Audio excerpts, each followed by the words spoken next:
Comment voyez-vous la situation politique actuelle et les prochaines échéances? Alors d'abord, le pouvoir actuel, il est structurellement minoritaire dans ce pays depuis son élection en 2017 dans des conditions un petit peu contestables par ailleurs.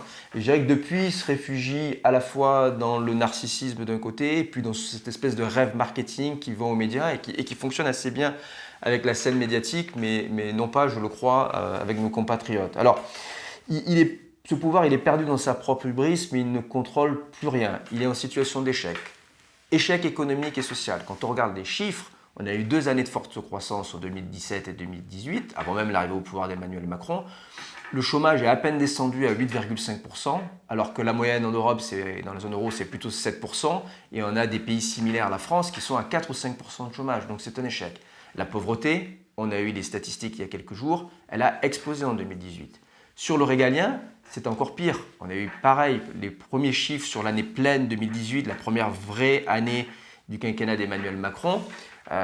L'immigration a explosé, la criminalité est endémique dans ce pays. On voit bien le flou artistique du pouvoir sur les questions de laïcité et d'islamisme.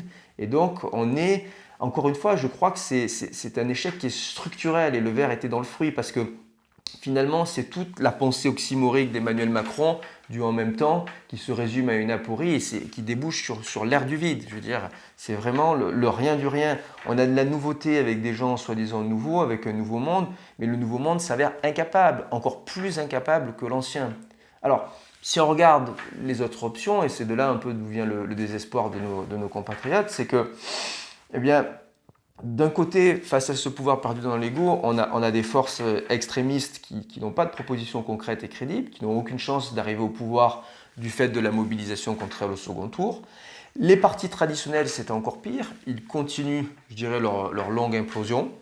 Et surtout, ces partis traditionnels, ils sont d'abord morts d'eux-mêmes, mais là où certains disent Emmanuel Macron leur a donné le coup de grâce, c'est pas parce qu'Emmanuel Macron est un génie, c'est parce que le macronisme a révélé tout l'opportunisme et tout le cynisme de ces politiciens. Ce qui a achevé de les détruire, c'est de voir certains d'entre eux essayer d'aller avec En Marche ou pas, ne pas être clairs à l'égard de nos concitoyens.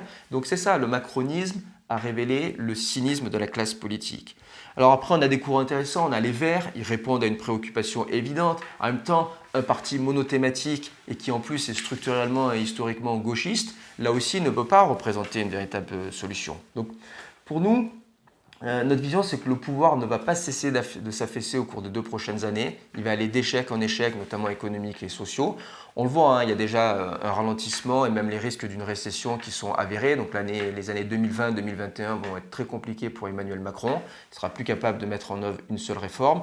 Et surtout, il devra faire face à la multiplication de crises du type de celle des Gilets jaunes. Pas forcément les Gilets jaunes en eux-mêmes, mais il va y avoir des émanations de ce mouvement, des récurrences au cours des prochaines années. Donc face au vide, je dirais intersidérale des propositions politiques dans notre pays, il faudra être prêt avec une approche nouvelle de la politique, des gens qui viennent du terrain, des gens de la société civile, des élus locaux, capables de redresser le pays en faisant des choix clairs. Je crois que là, il faut faire fi de ce en même temps, il faut vraiment le jeter à la poubelle, il faut prendre de véritables décisions sans vaciller et sans essayer non plus de s'incruster dans des carrières politiques.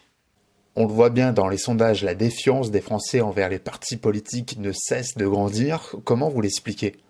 Il y a 2 raisons à cette défiance. La première, c'est l'absence de résultats. Mais la seconde raison, elle est encore plus importante. Non seulement il y a absence de résultats, mais il y a absence de représentativité. C'est-à-dire qu'avec Emmanuel Macron, on a prétendu qu'on allait avoir un renouvellement de la classe politique. Et on s'aperçoit qu'on a des gens qui viennent tous des mêmes CSP+, qui ont les mêmes profils, les mêmes formations. Donc en fait, la grande formation de la société civile capable d'avoir des véritables résultats n'a pas encore été inventée en France. Elle reste encore à inventer.